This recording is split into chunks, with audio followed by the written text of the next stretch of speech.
uma mensagem que foi intitulada como O Nascimento de Jesus, quando Deus se torna Rei.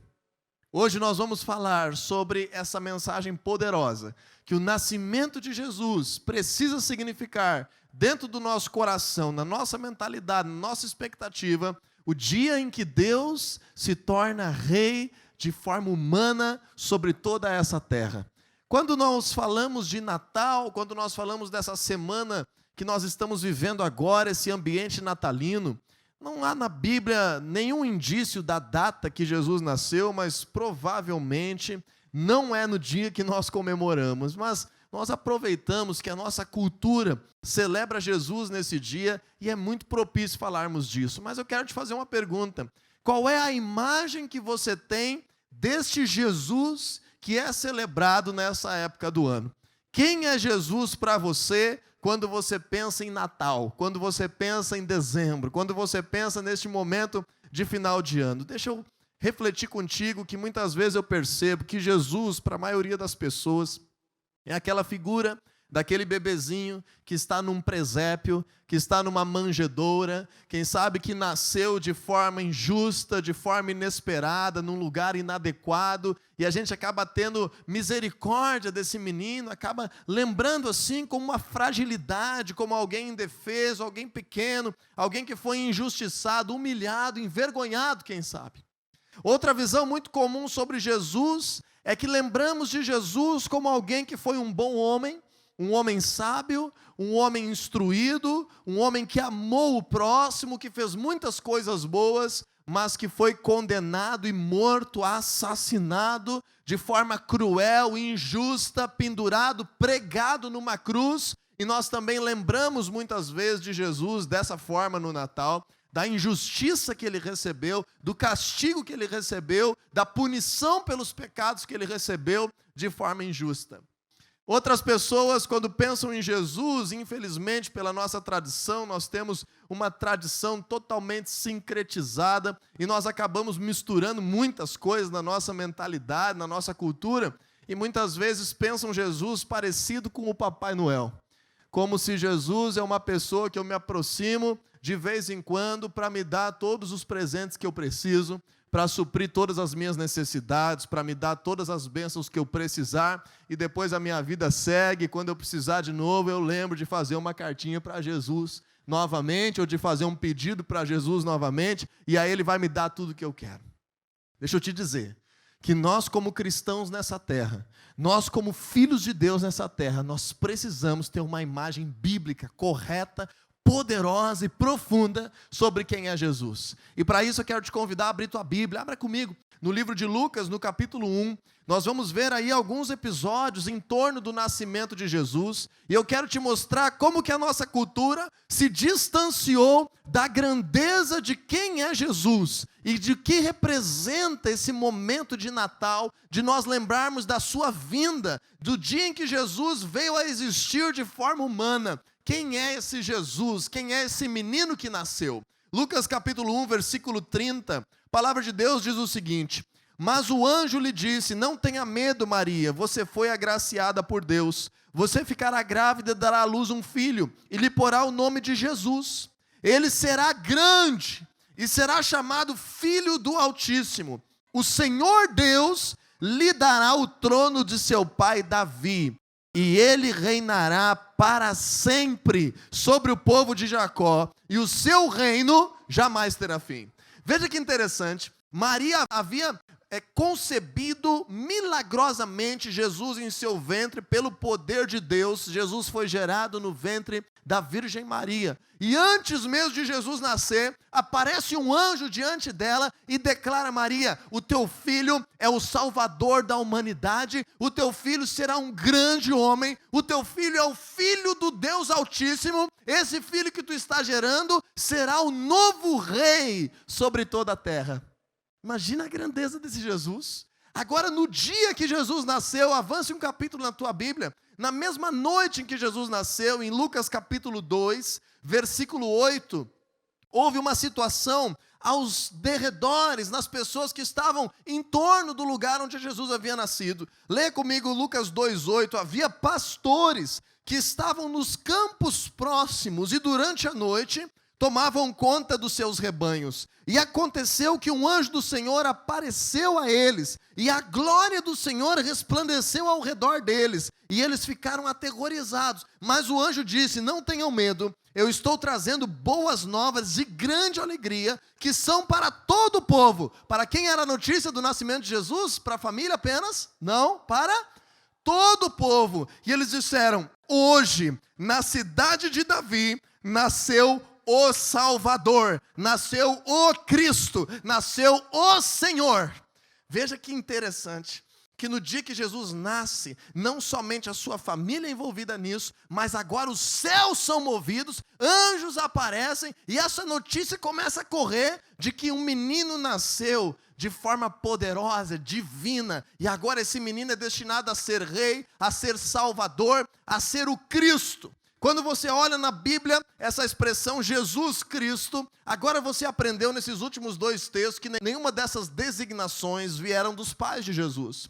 Jesus é o nome que o próprio Deus escolheu para ele, que significa o Senhor salva. Esse é o significado do nome de Jesus. E Cristo não é o sobrenome de Jesus. Cristo é o destino de Jesus. O anjo disse: ele será o Cristo.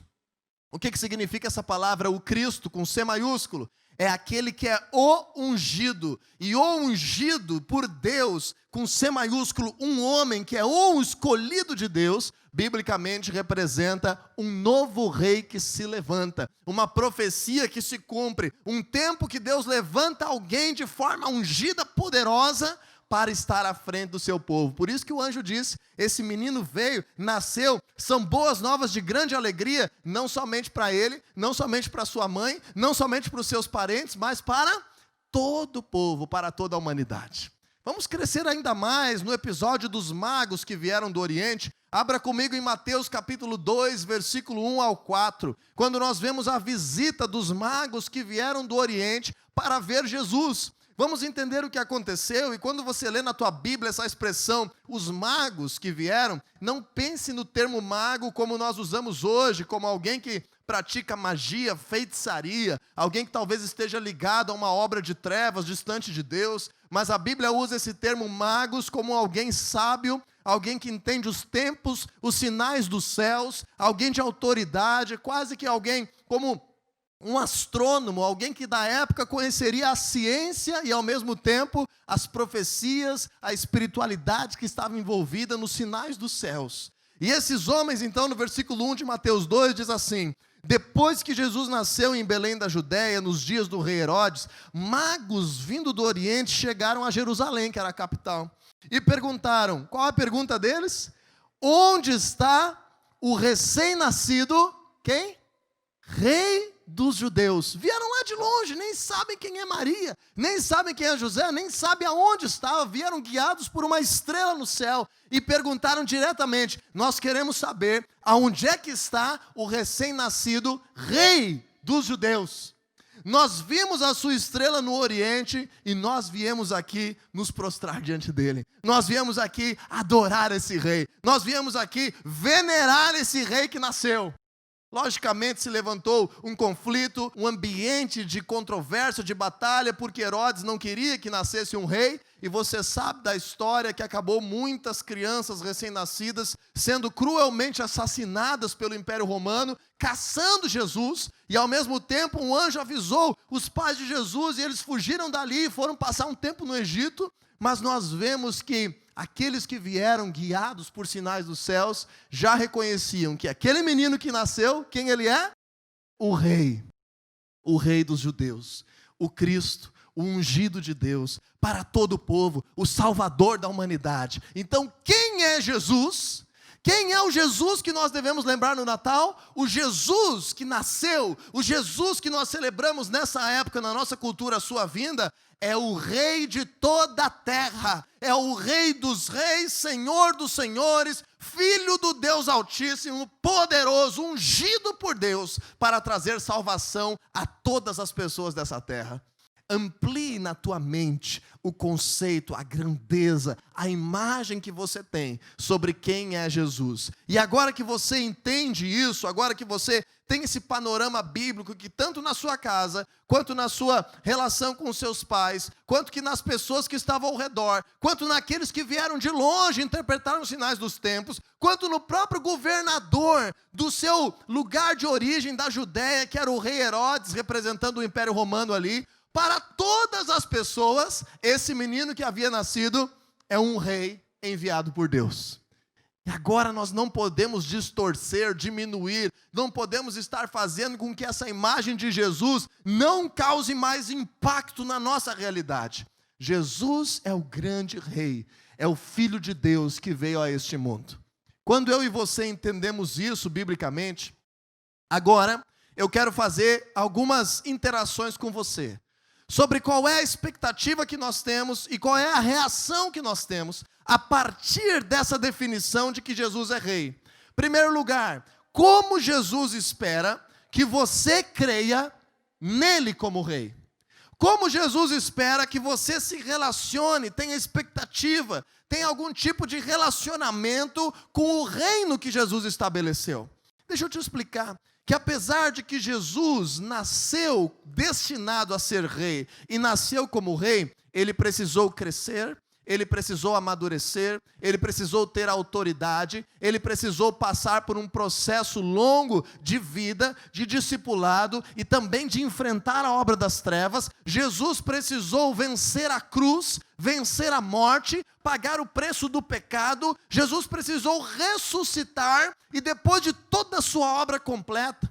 Existe um autor muito famoso no ambiente cristão no século XXI que se chama N.T. Wright. Ele escreveu muitos livros e ele escreve o seguinte: na verdade, os evangelhos na Bíblia, esses livros aí de Mateus, Marcos, Lucas e João, nada mais são do que a história de como Deus se tornou rei. Então eu te digo, o nascimento de Jesus é o surgimento do rei enviado por Deus, o Filho de Deus, como Deus se torna rei. Mas agora a caminhada de Jesus, o ministério de Jesus, a obra da cruz, a ressurreição, são de fato a comprovação de que Jesus como rei tomou posse do seu reino. Quando ele ressuscita e aparece aos seus discípulos em Mateus capítulo 28, 18, depois que Jesus ressuscitou, ele diz para aqueles que eram seus discípulos o seguinte: agora eu recebi toda a autoridade nos céus e na terra. E Jesus dividiu essa autoridade com eles, e por causa deles, por causa dos seus discípulos, por causa de toda a história que se desenrolou, nós estamos aqui hoje podendo crer em Jesus e receber nova vida com Ele. Então agora imagina comigo, o que é necessário, o que Jesus espera que você faça com essa informação de que Ele é o Rei? Qual a nossa relação com isso, como sendo cristãos, pessoas que estão aqui buscando a Deus, querendo algo melhor para as nossas vidas, querendo encontrar o projeto de Deus para nós? Eu quero te convidar a abrir a tua Bíblia. Você provavelmente ainda está com a Bíblia aberta em Mateus. Vamos um pouquinho mais para frente, no capítulo 6. Mateus capítulo 6, no versículo 10. Mateus 6,10, nós chegamos no meio daquilo que é a oração que Jesus ensina aos seus discípulos. Os discípulos pedem para Jesus assim: Jesus, nos ensina a orar. E Jesus diz: ok, vou ensinar vocês, aprendam assim então com base nesse modelo. E Jesus começa dizendo: Pai nosso que estás nos céus, santificado seja o teu nome, seja feita a tua vontade. Mas antes disso, Jesus faz uma observação muito importante. Ele diz o seguinte: venha o teu reino. Então agora a gente entende que Jesus nos ensina a primeiro conceber que Ele é o rei. Desde o nascimento de Jesus, nos textos bíblicos, nós vemos a imagem de Jesus como rei. E agora, qual é a primeira relação que nós precisamos ter? Jesus nos ensina a orar. Jesus nos ensina a crer. Jesus nos ensina a esperar. Jesus nos ensina a declarar: Jesus, que venha o teu reino. Meu Deus, venha o teu reino por meio de Jesus na minha vida, nessa terra. Jesus está te ensinando, está me ensinando a orar, assim como nós dizemos que Deus é nosso Pai, assim como nós nos reunimos e adoramos ao Senhor e dizemos, Senhor, santo é o teu nome, assim como nós podemos dizer, Pai, me dá o pão de cada dia, me abençoa nesse dia, faz o teu favor na minha vida, assim como nós dizemos, Deus, perdoa os meus pecados, assim como eu quero me consertar com as pessoas que eu errei, assim como nós oramos, Senhor, me livra do mal nesse dia, tudo isso está incluso naquela oração que Jesus nos ensina. Ele coloca um princípio fundamental. Ele nos ensina a crer, buscar, decretar, declarar, Senhor, que venha o teu reino. Que venha o teu reino na minha realidade. Que venha o teu reino aqui no meu ambiente de vida. Que venha o teu reino aqui na minha casa. Que venha o teu reino aqui dentro de mim. Então a primeira coisa que Jesus nos ensina é orar pelo reino, é se importar com o reino, é pensar no seu reino, é querer esperar a manifestação do seu reino na nossa vida com Deus.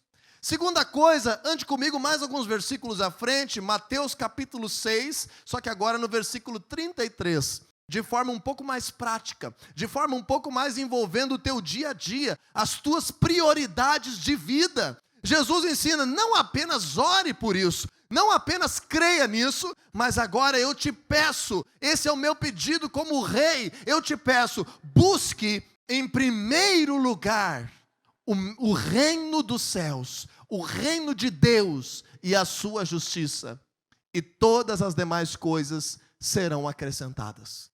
Busque em primeiro lugar o reino de Deus e a sua justiça. Quando fala sua justiça, quer dizer que o reino de Deus seja buscado por nós e que nós venhamos trabalhar para que seja acontecido o seu reino, para que seja equilibrado o seu reino, para que o seu reino receba justiça, aconteça de fato, não esteja injusto no nosso presente, nas nossas relações. Jesus nos ensina a orar pelo reino, a crer no reino, a declarar o reino, e agora Jesus nos ensina a priorizar o reino de Deus.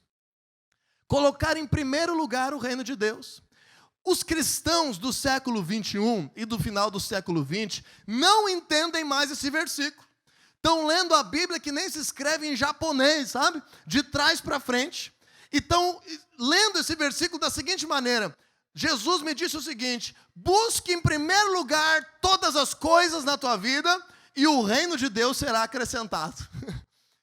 É mais ou menos assim que eu vejo muitas pessoas se voltarem para Deus. Eu busco em primeiro lugar o meu emprego, em primeiro lugar o meu aumento de salário, em primeiro lugar a bênção da minha casa, em primeiro lugar a cura da minha enfermidade, em primeiro lugar as minhas necessidades pessoais, em primeiro lugar a libertação do meu vício, e talvez, se sobrar tempo, o reino de Deus seja acrescentado na minha vida. Sabe o que acontece com quem pensa assim? Nunca vive a plenitude do projeto de Deus na sua casa.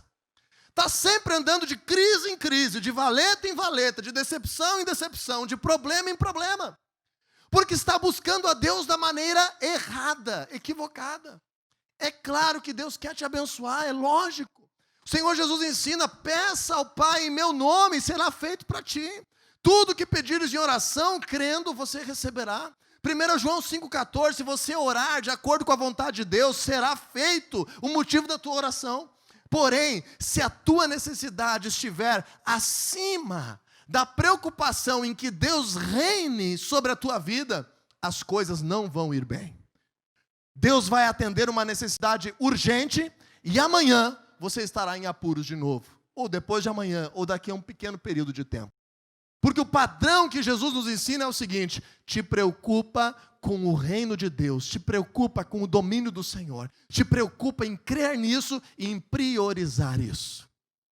E agora que nós entendemos esse desígnio de Jesus sobre nós, eu quero te fazer uma pergunta crucial dessa noite. Já que Jesus é o Rei, já que nós entendemos que temos que orar sobre isso, falar sobre isso, crer nisso, aqui na igreja nós cantamos sobre isso, nós declaramos, nós pregamos sobre isso, eu te pergunto algo fundamental. O que é o reino de Deus? O que é o reino de Deus? Eu creio que tem sido muito obscuro essa definição nos cristãos do nosso tempo. Como eu vou buscar o que eu não sei o que é? Como eu vou priorizar algo que eu não sei, algo abstrato? Ou às vezes nós acabamos pensando que o reino de Deus é isso que nós estamos fazendo apenas, é o estar dentro de um lugar 100% concentrado em adorar a Deus, em ler a Bíblia, em orar, em escutar a sua palavra, Isso não é o todo do reino de Deus. Muitas vezes nós pensamos, não, o reino de Deus é o momento em que eu tenho de oração na minha vida, quando eu tenho uma necessidade, eu fecho os meus olhos, eu busco a Deus em oração, aqui eu acesso o reino de Deus. Não é verdade. Não é só isso que é o reino de Deus. O reino de Deus não está baseado em momentos isolados da nossa vida. E o reino de Deus não está baseado apenas no que nós fazemos como uma igreja nessa terra, naquilo que nós fazemos reunidos, nos propósitos que nós temos, nos eventos que nós temos. Não é só isso o reino de Deus, pelo contrário. Jesus nos ensina em Mateus capítulo 16, versículo 19, quando ele estabelece a sua igreja, diz assim a palavra de Deus, que ele entrega para aquela resposta de Pedro, para aquela definição de Pedro que ele é o rei, ele diz o seguinte: eu te darei as chaves do reino dos céus. O que você ligar na terra, será ligado nos céus. E o que você desligar na terra, será desligado nos céus. Então, como igreja, é absolutamente necessário que nós estejamos reunidos, que nós estejamos instruídos, que nós estejamos buscando a Deus em oração. É necessário, porque a igreja, o corpo de Cristo do Senhor nessa terra, é o único lugar que tem acesso às chaves do reino dos céus. Diga comigo assim: a igreja recebeu de Jesus as chaves do reino. Mas agora vamos fazer uma pequena distinção aqui. Essa distinção às vezes é meio confusa, porque no livro de Mateus esses termos são usados de forma intercambiável. Mas deixa eu te explicar algo muito importante aqui. Vamos fazer uma distinção entre o reino dos céus e o reino de Deus nessa terra, ok? Vamos fazer uma distinção entre o reino que acontece de forma espiritual, diante de Deus, no seu trono, nas regiões celestiais, e agora esse reino, essa autoridade de Deus, esse poder de Deus, ser traduzido numa manifestação de um reino de Deus que é construído no nosso ambiente de vida humana. Vamos chamar isso deste reino de Deus que nós estamos buscando. Esse reino de Deus que Jesus veio para conquistar. Porque na região celestial, no trono de Deus, diante da sua presença, o Senhor já é o Senhor. O Senhor já é todo poderoso, não tem pecado, não tem trevas, não tem diabo que faça corromper a presença de Deus. O Senhor já é Deus soberano. Agora o que nós precisamos entender é que Jesus nos dá o seguinte: o acesso à presença de Deus, o acesso às regiões celestiais, o acesso às promessas de Deus, o acesso à autoridade de Deus. E ele diz o seguinte: eu te dou as chaves do reino dos céus, para que você use essa chave e ligue coisas nessa terra que serão ligadas nos céus. E outras coisas você vai usar essa chave para anular situações de trevas nessa terra, desligar coisas na tua vida que também serão desligadas espiritualmente. Então use, se aproprie, creia e entenda nessa noite que Jesus nos entrega como igreja as chaves do seu reino para fazer acontecer as suas promessas, a sua palavra, o seu poder, a sua autoridade na vida humana, no teu dia a dia, dentro da tua casa, na tua saúde, na tua família, em tudo que tu colocar a tua mão. Chega daquela mentira do diabo de que crente tem que sofrer uma vida toda, tem que pagar os seus pecados, para um dia, quem sabe, lá na eternidade, depois da morte, desfrutar de vida verdadeira. Isso é mentira. Isso é uma ilusão que as trevas criaram sobre a igreja, de que as pessoas têm que se esconder do mundo, de que as pessoas têm que viver de forma infeliz, de que aquele que serve a Deus não pode ter nem alegria. Poucas décadas atrás era pecado dar risada dentro da igreja. Poucas décadas atrás era reprimido que se batesse palma na igreja. Pouco tempo atrás, no Brasil, as pessoas que sorriam eram pessoas vistas como pecadoras. De tanto essa concepção de que o reino de Deus não é aqui, de que esse mundo está corrompido, jaz no maligno, vão fugir dele, vão querer morrer logo. Deus tem um destino de vida nessa terra para a tua casa, para a tua família, para o teu futuro. Mas enquanto eu vejo Jesus como um coitadinho que foi injustiçado, como um bebezinho que está na manjedoura, como um Papai Noel que me dá um presente de vez em quando, eu não vou viver nada do seu reino na minha realidade. Então o que é o reino de Deus? Lucas capítulo 11, versículo 20. E agora nós vamos entender um conceito poderoso. Enquanto você abre a Bíblia, eu quero te falar de uma tradução da palavra reino. Em inglês, nós vemos a palavra reino como a palavra kingdom. Diz comigo assim, kingdom. Imagina uma campainha, kingdom. Aí você aprende uma palavra nova. O que significa reino?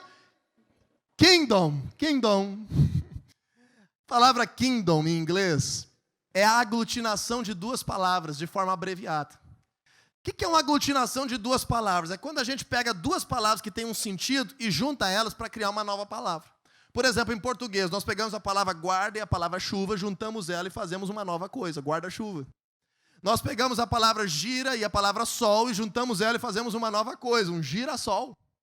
Nós pegamos três palavras, bem, te, vi, juntamos ela e definimos uma nova coisa, o bem te vi.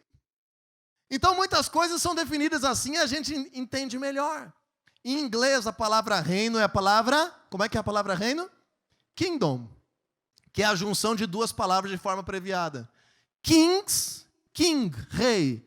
Kings, domain. Significa o seguinte, ao contrário agora, o domínio do rei. Reino, no idioma americano, significa o domínio do rei. Kingdom, king's domain. O domínio do rei. Assim fica muito fácil de eu te explicar. Se Jesus é rei, ele é rei. Mas ele é rei do quê? Ele é rei de onde? Ele é rei de que lugar? De que pessoa?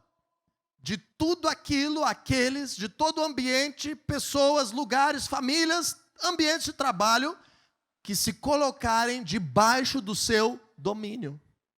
Então só existe reino de Deus manifesto dessa terra por meio do Senhor Jesus, aonde estiverem pessoas, ambientes, famílias, projetos que se coloquem debaixo do domínio do Rei Jesus. É só sobre estes que Jesus pode ser rei. Senão Jesus apenas vai ser mais um rei. Como nós conhecemos a rainha Elizabeth, como nós temos reis na Espanha, como nós temos ainda algumas monarquias no mundo que não tem nada a ver com a nossa vida. Ok, eu conheço, existe um rei, mas o que esse rei tem a ver com a tua realidade? Nada, porque eu não pertenço ao seu reino. Então, se nós lermos agora Lucas 11:20, vamos entender o que é o reino de Deus. Mas se é pelo dedo de Deus que eu expulso demônios, então chegou a vocês o reino de Deus. Jesus está dizendo isso. O que Jesus está dizendo? Se eu estou aqui como rei, e eu estou fazendo algo de forma humana, visível, nesse ambiente de vida, que eu estou agora destruindo obras das trevas, eu estou expulsando demônios, eu estou libertando pessoas, ali naquela casa, ali naquela pessoa, ali naquele ambiente, chegou ali o reino de Deus. Porque ali se tornou um território sob o domínio do Rei Jesus. Você está conseguindo entender isso? Então agora nós vamos dar uns exemplos mais claros. Pode ser que aqui nesse lugar nós estejamos vivendo o reino de Deus de forma parcial e não de forma total. Porque Jesus promete em Lucas 17:21 que o seu reino estaria no meio de nós e dentro de nós. Mas pode ser que dentro do teu coração que está me ouvindo hoje aqui, Jesus não é rei coisa nenhuma. Pode ser que dentro da tua mentalidade, você não se dobrou para Jesus, você está aí, altivo, orgulhoso, soberbo, de coração duro, fechado, senhor da tua própria vida, ou se curvando a outros deuses. Eu lamento te informar, mas se esse é o teu coração, Jesus é rei, mas não teu. Talvez Jesus é rei no teu coração e tu já se dobrou a ele, mas tu entra dentro do carro agora para ir para casa e ali já tem um ambiente de trevas instalado. E tu permite isso. E aí Jesus está dentro de ti, ele é teu rei, mas dentro do teu carro não tem reino. Talvez você chegue em casa e lá está um ambiente de mais trevas do que muitas outras casas que não servem Jesus. Isso quer dizer o quê? Que existe um reino dentro de ti, mas não está existindo no teu ambiente de família, na forma como tu conduz o teu casamento, como tu educa os teus filhos, como tu te relaciona com os teus pais, com os teus irmãos, como tu tem esperado a vida acontecer na realidade tua. Lembra a diferença? O reino dos céus está posto. O reino dos céus está definido. Jesus está à direita de Deus como rei sobre a terra, isso é realidade. Ele te entregou as chaves do reino nas tuas mãos, mas agora pode acontecer, e é normal acontecer, que o mundo ainda esteja em grande parte dominado de trevas. Então pode ser que a tua casa até tenha reino de Deus, mas quando tu bota o pé no teu trabalho segunda-feira, lá não tem nada de reino de Deus.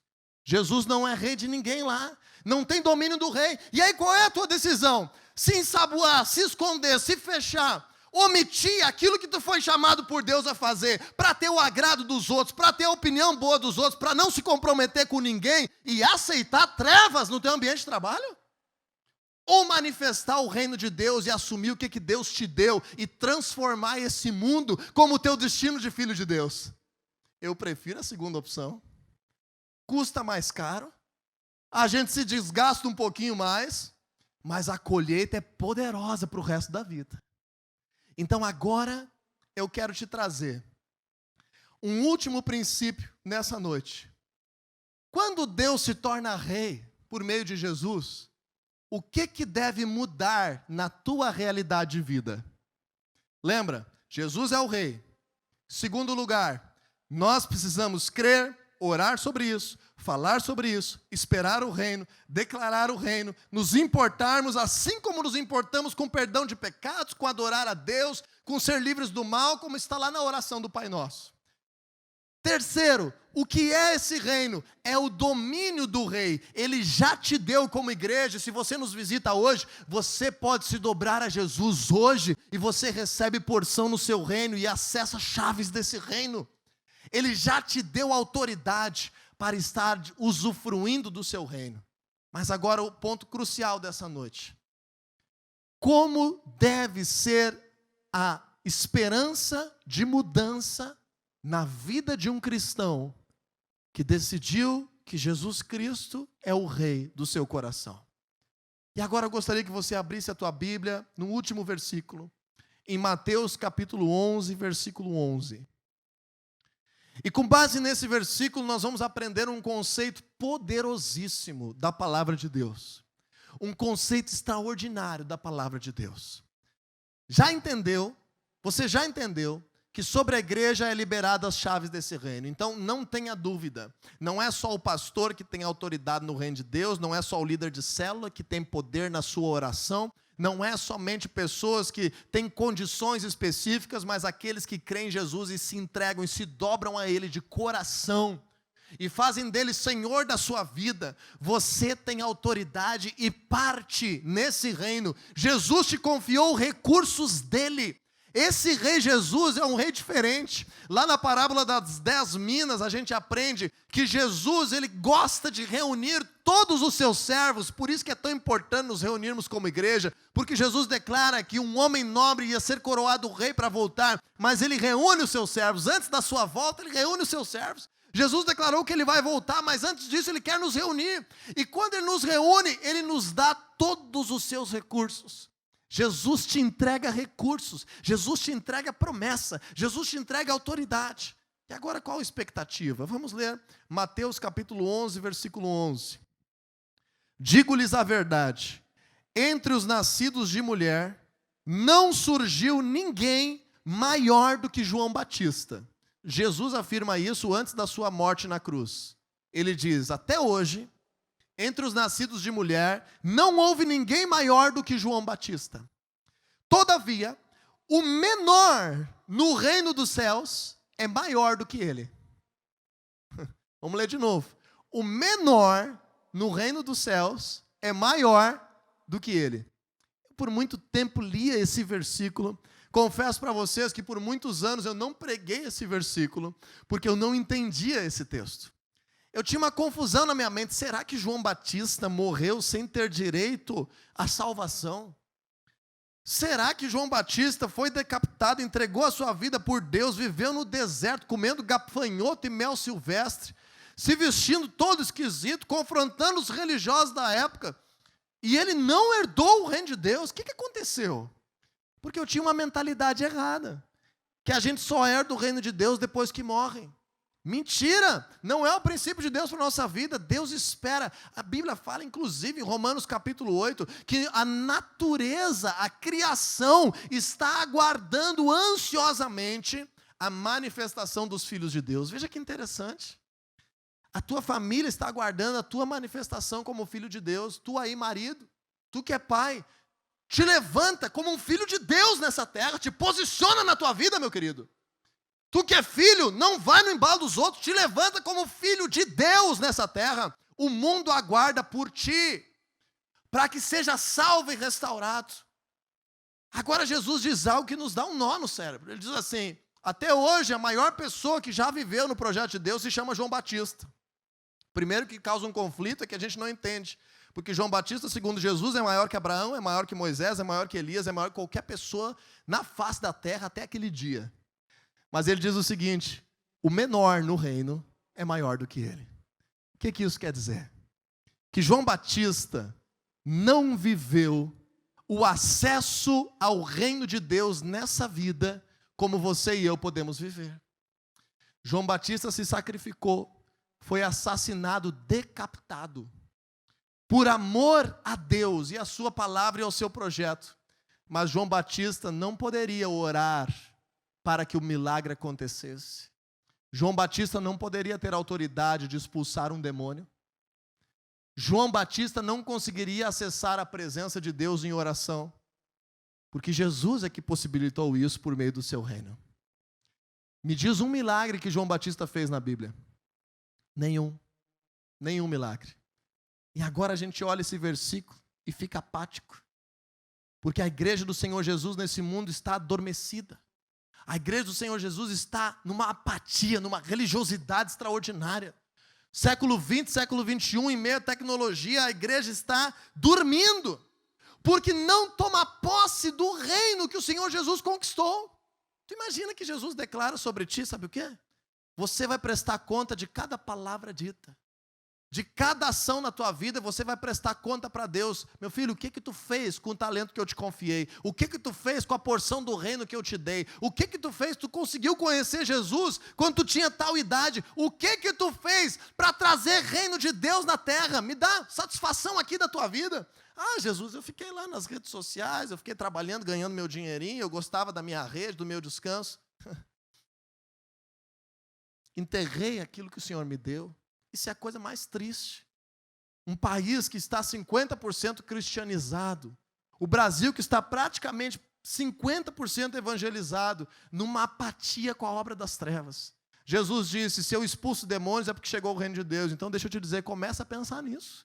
Começa a pensar em enfrentar a obra das trevas. Começa a pensar em te levantar. Começa a não aceitar território de trevas dentro de ti primeiro.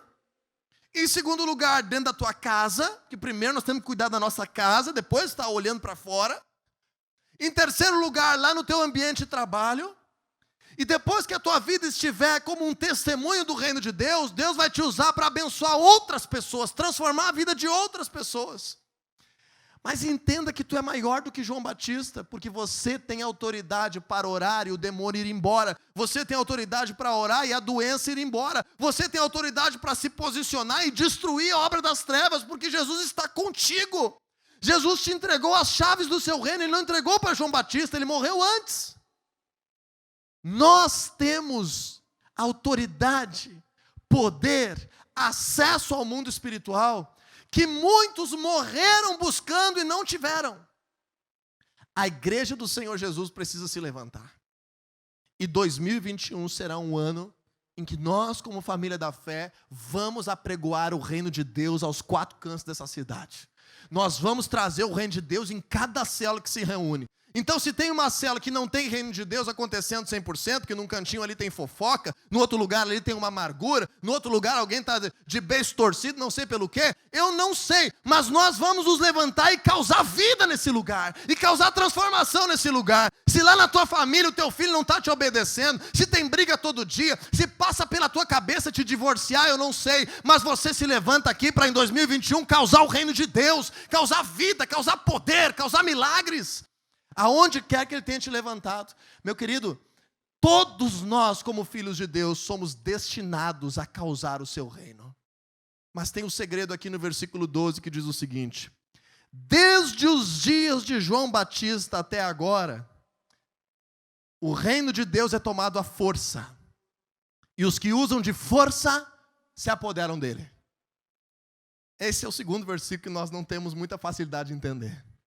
Em outra tradução diz assim: o reino dos céus é tomado por esforço, e os que se esforçam se apoderam dele. E tem uma tradução melhor ainda, que diz o seguinte: o reino de Deus é tomado por violência, e os violentos se apoderam dele.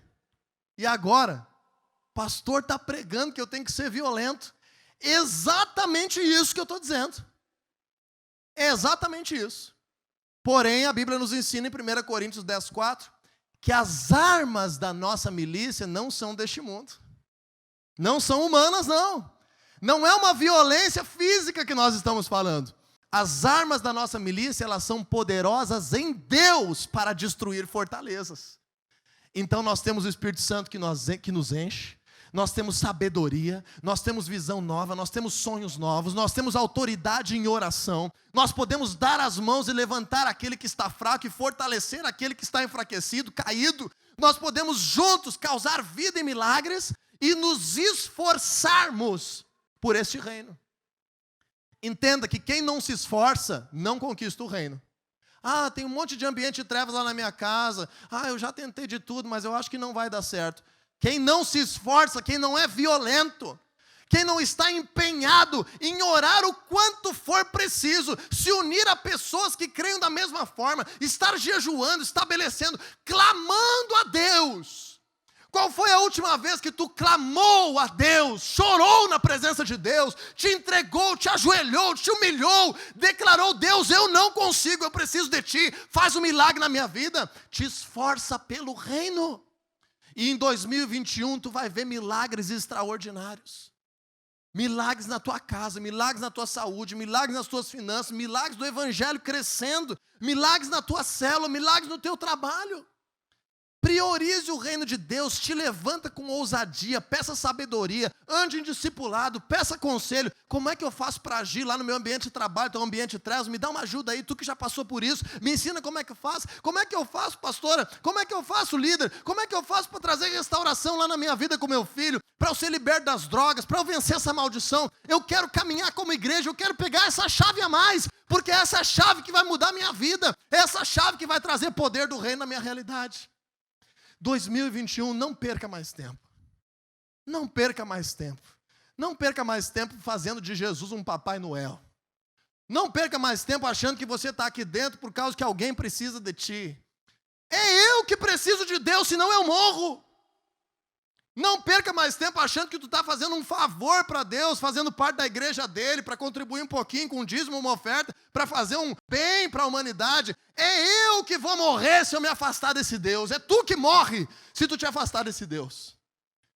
Então vamos encarar esse reino com violência, com ousadia. E eu declaro a família da fé em 2021 uma igreja vibrante, uma família de discípulos, um povo que se levanta, que evangeliza o perdido, que não tem ruim, que não tem hora, que não tem dia, que faz o impossível acontecer nessa terra.